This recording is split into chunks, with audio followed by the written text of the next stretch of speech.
भोलू हाथी एक जंगल में रहता था। वह जंगल में रहना नहीं चाहता था। जंगल के पास से जो रास्ता गुजरता था उस पर वह सुंदर और चमकीली कारों को आते जाते देखता था। उसका बहुत मन करता था कि उसके पास भी एक कार होनी चाहिए। एक दिन वह जंगल के पास वाले रोड के पास एक जगह खड़ा था। तभी पास ही में एक कार आकर रुकती है। कार में दो लोग सवार थे। उनकी गाड़ी खराब हो जाती है। गाड़ी को खोलकर ठीक करने की कोशिश करते हैं, लेकिन वह ठीक नहीं हो पाती। तभी उन्हें एक हाथी नजर आता है। वह उसे देखकर डर जाती है, लेकिन तभी भोलू उनके सामने आ जाता है। वह धीरे धीरे चलकर पूरी गाड़ी को चारों ओर से देखता है। फिर वह उन दोनों को उसमें बैठने के लिए इशारा करता है। दोनों उसका इशारा समझकर गाड़ी में बैठ जाते हैं। उसके बाद भोलू गाड़ी को अपनी सूंड से धक्का देने लगता है। वह धीरे धीरे उन्हें जंगल से बाहर निकाल देता है। पास ही में गाड़ी ठीक करने की गैराज थी।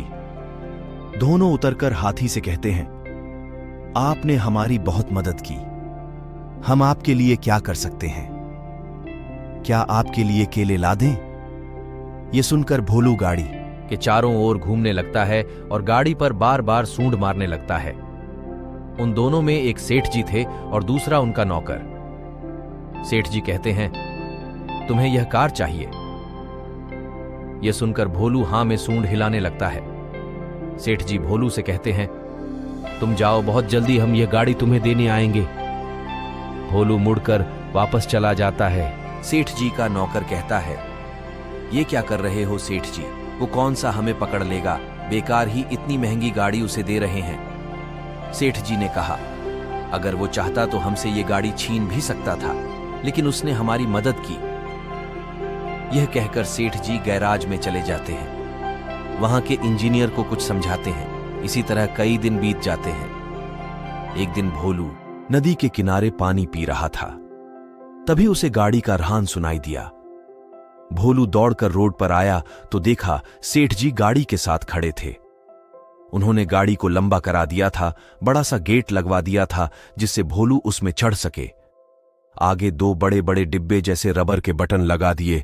पैर से आगे पीछे करने से गाड़ी चलने लगती थी। ये कार के पेडल थे। सेठ जी ने गेट खोला। भोलू उसमें जाकर बैठ गया।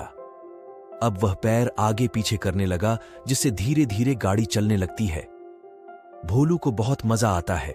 वह गाड़ी को रोककर उससे नीचे उतरकर जमीन पर बैठकर सेठ जी के पैरों को सूंड से छूता है, जैसे सेठ जी को धन्यवाद दे रहा हो। सेठ जी उसे बहुत प्यार करते हैं। फिर वे कुछ दूर खड़ी अपनी गाड़ी में बैठकर चले जाते हैं।